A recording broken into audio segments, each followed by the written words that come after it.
Imagine losing everything you value most in a matter of minutes.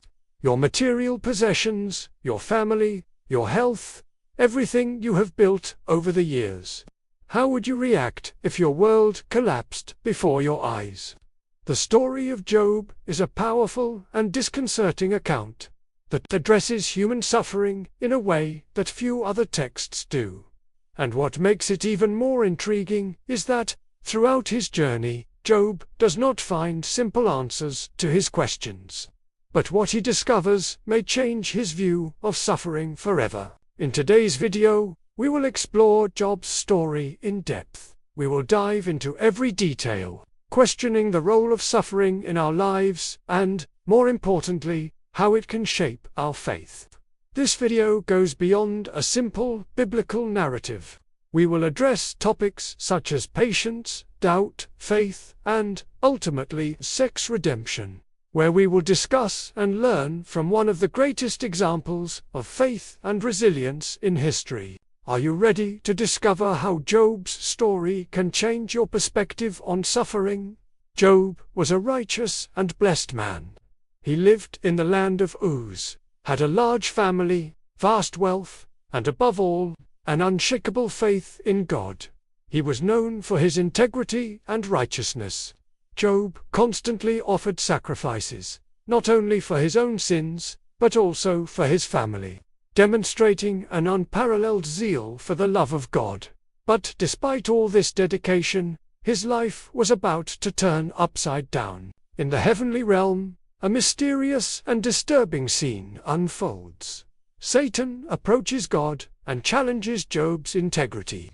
He claims that Job's faithfulness is purely self-interested, based on the victories he obtains. Take away his victories and he will curse you, Satan claims. God, knowing Job's heart, allows Satan to test him. Here begins Job's true journey. However, this is not just a simple permission. God sets clear limits on how far Satan can go. He allows Job's material possessions to be taken away, but not his life. This distinction is important because it shows that even in the midst of chaos and suffering, there is a divine control, a line that evil cannot cross without God's permission. It also teaches us that no matter how much we may face deep pain, God does not abandon us and is still in control. And so, in a single day, everything he owned was destroyed. His livestock, servants, and even his children were taken by inexplicable catastrophes. Winds, lightning, and bandit raids destroyed his entire life in a matter of hours. The blow was devastating. Imagine a scene. A man who was respected, wealthy, and prosperous is now completely desolate, surrounded only by rubble and memories of a life that seemed untouchable. Yet, Job, in the midst of suffering, does not do what Satan had predicted. He does not curse God. Instead, he prostrates himself in inspiration, saying, "I did not come out of my mother's womb, and I will not return. The Lord gave, and the Lord has thrown away. Blessed be the name of the Lord." This is a moment of great spiritual depth, where I confirmed that everything he had truly belonged to God. His response is one of humility and reverence. Even in the face of unimaginable loss, Job's resistance to Satan's first attack frustrates the enemy, who returns to heaven for a second challenge. Satan now suggests that the true test of a man's faith is not in his possessions, but in his health. Skin for skin, he tells God, a man will give all he has for his life. Once again, God allows Satan to test Job, but with a limit. He cannot take Job's life. In a single day, I lost everything: his servants, his livestock, and most painful of all, his children. One disaster after another befalls him, as if fate has decided it is his turn to suffer. And yet, after all these tragedies, Job's event is astonishing. He tears his clothes, covers himself with ashes, and prostrates himself before God, saying, "The Lord gave, and the Lord has taken away. Blessed be the name of the Lord. But, believe me, this is only the first part of Job's approval. This attitude of Job's spirit in the midst of chaos reflects a rare and extraordinary faith. It was not a gesture of passive renunciation, but a demonstration of total trust in God, even when everything around him was falling apart.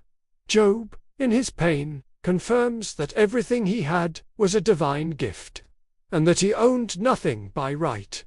He understands that life's victories are gifts, but that there are also times when they can be taken away, and this does not diminish God's sovereignty.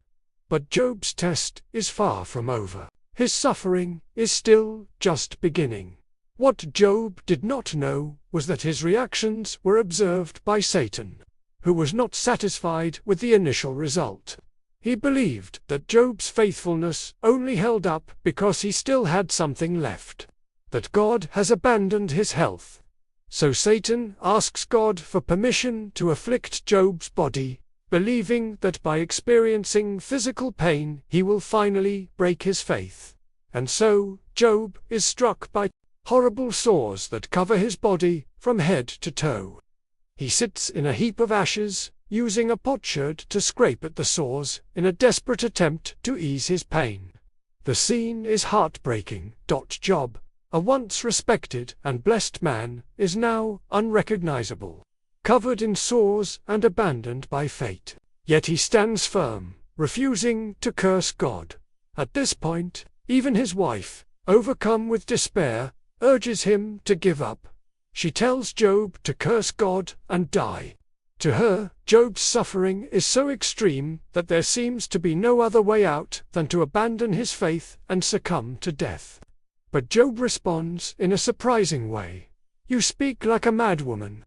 We will receive good from God, and not evil." With these words, Job reaffirms his trust in God, even when there is nothing left to hope for or lose. Job's situation leads us to question our own responses to pain and suffering. How often, in moments of crisis, are we quick to question God, or even to save ourselves from Him? Job, even at the height of his suffering, teaches us that true faith does not depend on circumstances, but on a deep and unshakable trust in a God who is above any situation, no matter how dark it may be. Part 2. Job's suffering intensifies. If the loss of all his possessions and children were not enough, Satan is not satisfied. He then attacks Job's health. Painful sores cover his body from head to toe. Job, in a state of physical and emotional despair, finds himself alone. This teaches us that suffering, however painful, can be a means of spiritual growth and greater intimacy with God. Like Job, we often do not understand the purpose of our struggles at the time we are going through them. The attempt is to think that He is indifferent to our pain. With these words, Job reaffirms his trust in God, even when there is nothing left to hope for or lose.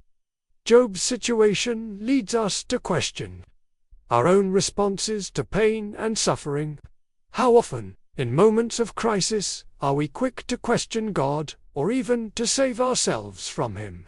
Job, even at the height of his suffering, teaches us that true faith does not depend on circumstances, but on a deep and unshakable trust in a God who is above any situation, no matter how dark it may be. I have confirmed that good and evil are part of life, and that his faith should not be conditional. This stance challenges the common mindset of many who believe that suffering is a sign of divine abandonment, or that something is wrong in one's relationship with God. However, this does not mean that Job is immune to emotional pain. He feels the weight of his situation deeply. The physical pain is intense, but the mental and spiritual anguish is even more overwhelming. Job finds himself in a place of extreme loneliness, where even his wife's comforting words become yet another burden to bear. Yet he chooses to trust God, even without understanding why he is suffering so much. It is at this point in the story that many people ask themselves, why does God allow Job, a righteous man, to suffer so much? And this is a central question not only in Job's story, but in our own lives. How many times, in times of pain and difficulty, do we ask ourselves why this is happening? Instead, he allows the process of suffering to run its course. This leads us to an even deeper question. What is God teaching us through suffering? The answer is not simple. In Job's life, suffering was not only a test of his faith, but also a way to reveal the deepest depths of his relationship with God.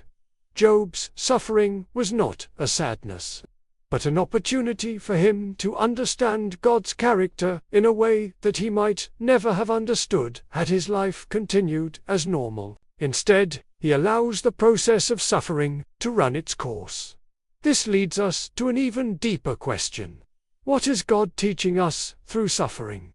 The answer is not simple. In Job's life, suffering was not only a test of his faith, but also a way to reveal the deepest depths of his relationship with God. Job's suffering was not a sadness, but an opportunity for him to understand God's character in a way that he might never have understood had his life continued as normal. This teaches us that suffering, however painful, can be a means of spiritual growth and greater intimacy with God.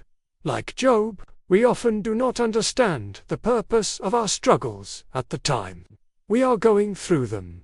The attempt is to think that he is indifferent to our pain. Her comment is not only a reflection of her despair, but also a final attempt to get Job to abandon his trust in God. Yet, he remains steadfast. What sustains Job through it all is his truth that God is sovereign, both in times of prosperity and in times of darkness.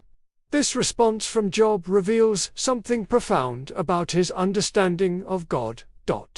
He knows that a relationship with the Creator is not based solely on material achievement or physical well-being.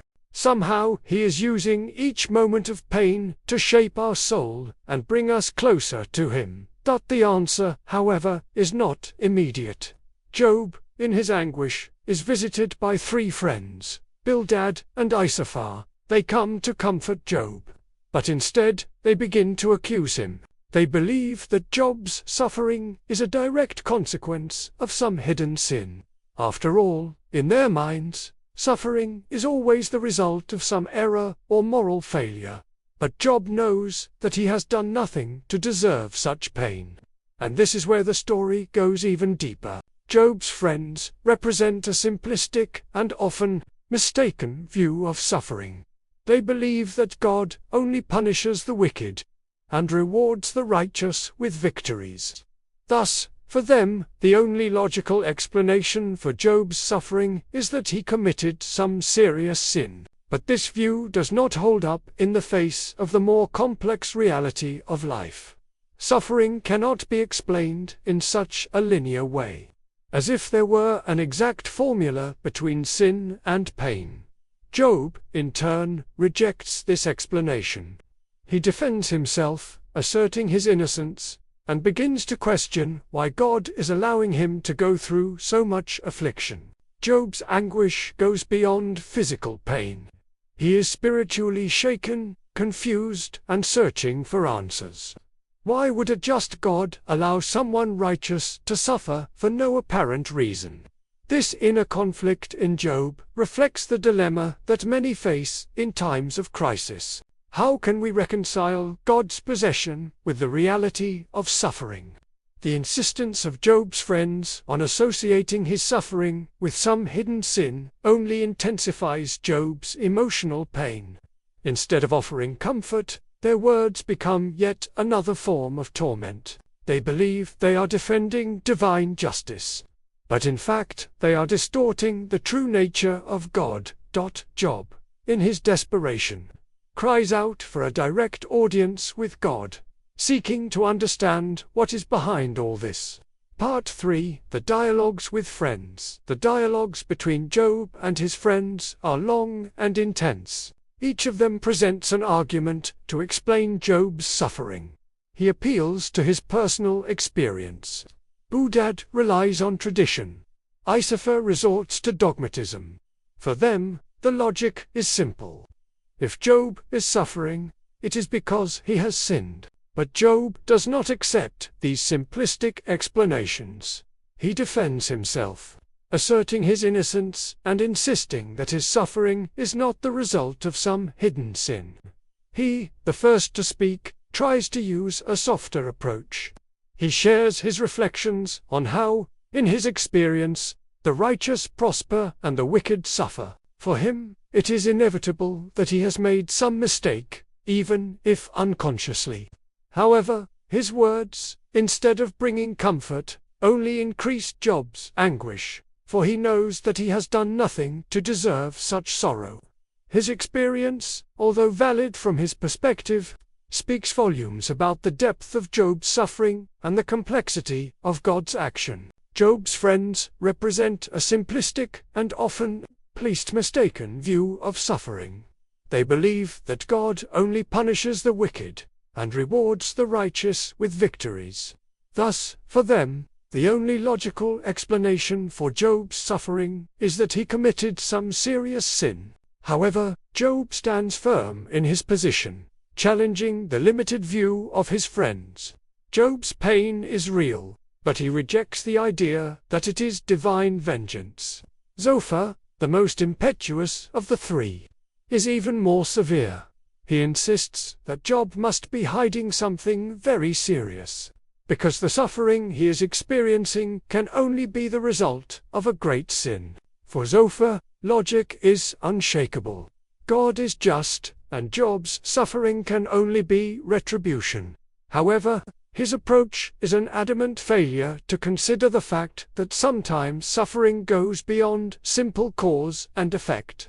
These dialogues between Job and his friends highlight the tension between a traditional, limited view of divine justice and the complex realities of life. Bildad, on the other hand, appeals to tradition and the wisdom of the ancients. He suggests that Job should learn from the past and accept that suffering is a direct consequence of sin. For Bildad, God is just and unchanging, and would not allow a righteous person to suffer without reason. These dialogues are important because they reflect many of the answers we ourselves receive or give in moments of suffering. How many times have we heard that suffering is a divine punishment or a consequence of our wrong choices? And how many times have we asked ourselves if we really deserve what we are going through? Job, however, is not satisfied with these simple answers. He questions not only the logic of his friends, but also the justice of God himself.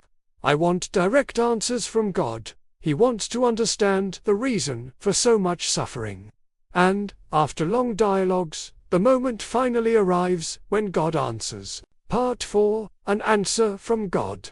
After so much anguish and questioning, God finally speaks to Job. But, contrary to what one might expect, God does not offer a detailed explanation as to why Job is suffering.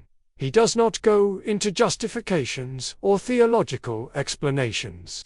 Instead, God asks a series of questions that reveal the vastness and mystery of creation. Where were you when I laid the foundations of the earth? Who set the boundaries of the sea? Speaks to Job. But, contrary to what one might expect, God does not offer a detailed explanation as to why Job is suffering. He does not go into justifications or theological explanations. Instead, God asks a series of questions that reveal the vastness and mystery of creation. Where were you when I laid the foundations of the earth? Who set the boundaries of the sea? God's speech is not a direct response to Job's suffering, but it is a revelation that God is sovereign over all things, including suffering. He shows Job that the universe is governed by his wisdom and power, and that even in the most painful and incomprehensible situations, God is in control. Upon hearing this, Job begins to realize that his search for rational explanations cannot encompass the vast divine plan. Faced with these questions, Job is brought to a point of profound humility. He recognizes that he doesn't have all the answers, that his knowledge and insights are limited. I have spoken of things I did not understand, things too wonderful for me, things I did not know. He says, what God offers Job is not a logical explanation for his suffering, but a greater vision of his majesty, wisdom, and control over the universe. This revelation changes Job's perspective. He does not receive the answers he expected, but he finds something even more valuable: a direct encounter with God. This encounter does not eliminate his past suffering, but it does transform the way Job sees the world and his own life. He understands that even without clear answers, trusting in God is enough. Job's peace comes not from understanding the reason for his suffering, but from knowing that God is present in the midst of it. In the end, Job is restored, not only in his material possessions, but spiritually. He understands that even when we do not understand the purpose behind suffering, we can trust that God has a greater plan, and that, in his sovereignty, he takes care of everything. With these questions, God shows Job, and all of us, that there are things that are beyond our understanding. Suffering, like many other aspects of life, is part of a greater plan that we cannot fully understand. God is not asking us to understand everything, but to trust in his wisdom and sovereignty. This is a crucial moment in Job's story, and in our lives as well. How many times have we sought answers to our suffering and not found them? Like Job, we need to accept that some answers may never come. But that does not mean that God has abandoned us, or that he does not have a plan. The great lesson here is trust. Trust in a God who is greater than our problems and our pain. After all that Job had been through, something amazing happened. God restored everything he had lost. He gave him double his possessions, a new family, and a long and prosperous life. But more important than material possessions, Job gained a deeper understanding of God and himself. He realized that even in the silence and pain, God was present. Job's restoration shows us that suffering is not the end of the story. For those who have realized, there is always hope for redemption. And like Job, we can all find that hope, even in the darkest moments of our lives. Job's story is a reminder that no matter what we are going through, our faith can be strengthened and our outlook transformed.